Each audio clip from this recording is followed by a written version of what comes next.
All right, honey, give me three more big deep breaths. Come on now, big deep breaths.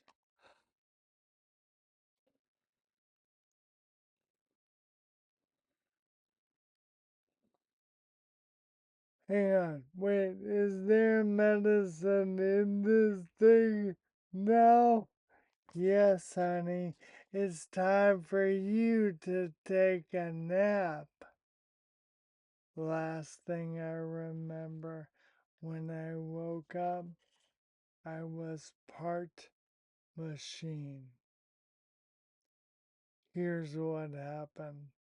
During the trial, we learned that a dose of baclofen in liquid form injected into a special spot directly in the spinal column impacted the desired areas and showed that it could work. How to get that same dose over time so that I'm receiving exactly the same amount 24/7, 365. They figured out a way to do this. The technology is insane.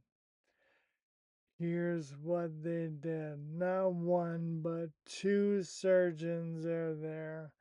I go out, I'm lying flat. They turn me up like this. Surgeon 1 is in the back. He makes a modest cut into my spinal column between some vertebrae. Surgeon two's in the front. She makes a big ass cut into my lower left abdomen. This is a two-part device. Part one, the delivery tube, the catheter through which the medication gets into the spine. Using the same technology as they did in the trial, he's able to see in a three-dimensional live X-ray image exactly where this small tube is in my spinal column, and the art part of medicine is very much at play through his experience looking at the images he studied of my body and what he knows of how we're trying to help me. He's decided where he's gonna put this to, where the medicine is going to come out between thoracic 7 and thoracic 6 vertebrae. He feeds that tube up through there. Now there's a second end of this tube. What is that attached to? Surgeon in the front has a 3-inch diameter titanium hockey puck size device filled with the liquid form of baclofen, which is the medicine I'm getting. Now there's a receiving port on the edge of that hockey puck. What play are they gonna run to get the other end of this catheter to connect to that? Nothing can be outside the body. The catheter is going into way too sensitive an area. So in the front, that hockey puck goes between the skin and the fascia. It's actually sewn into the fascia.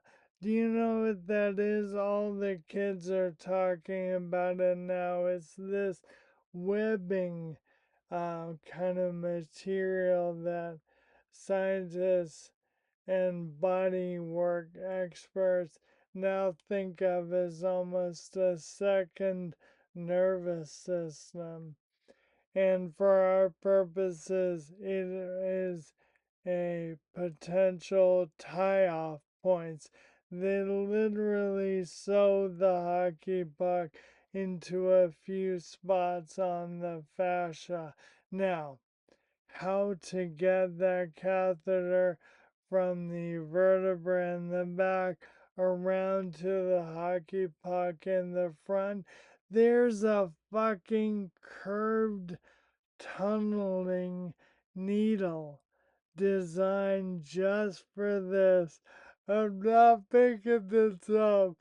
He just sticks it in the left part of the incision and feeds it around my waist, under the skin, above the fascia, and she's waiting there like she ran 10 yards, cut to the right, and she receives this catheter and catches it and hooks it into the hockey puck port.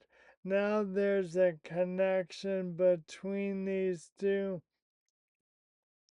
They test, make sure the device works. Yes, it does. They sew me up.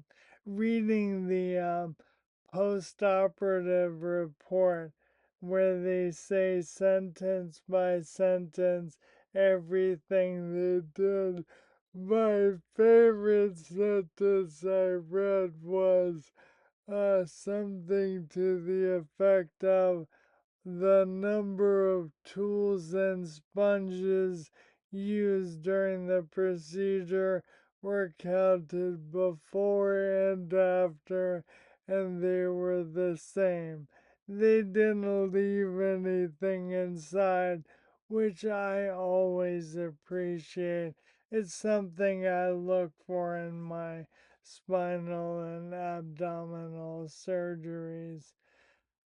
Now, the technology. This is the science fiction part. The cutting was the medieval part. This device, I know you're already thinking it, but Kevin, how long can it run? How do they change the battery? Are you going in every week? Are you popping a new energizer in some plastic thing you wear in your shirt? No. This titanium thing has a battery that lasts 6.5 years. Insane. The medication, depending on how much is ends up being delivered, will last 4 to 6 months. Kevin, how does that get refilled?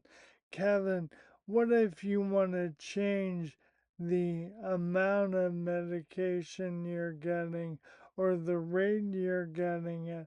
Or what if you need an extra dose in the middle of the night? All that happens like this.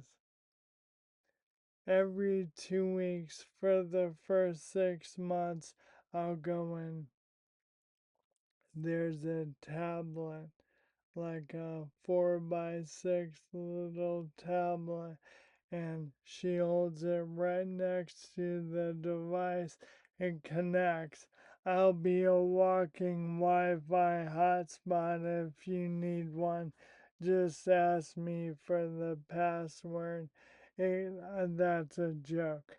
Her tablet connects with the hockey puck and she can control the rate, the amount of medication, if it's the same all the time or varies all that is controllable.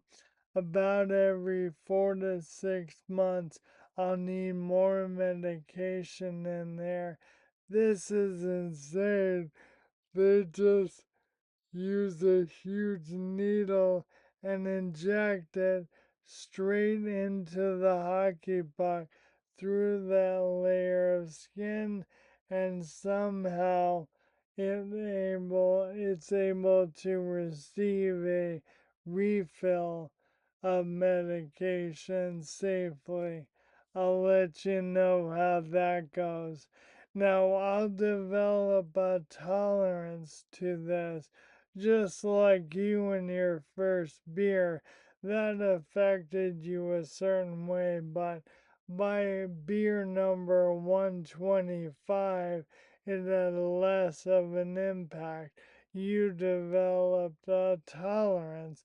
I will for the baclofen. I can already tell a difference after 2 weeks. So we'll adjust the dose, but in their experience, tolerance sort of levels off by 6 months. So I'll probably go every 2 weeks until then to monkey with the settings and the amounts. And I'll go every 4 to 6 months for a refill. And then in 6.5 years, we'll do take a deep breath. Give me 3 deep breaths. We'll do all that again and we'll start with a new one. I'll let you know how it goes. Thank you, science.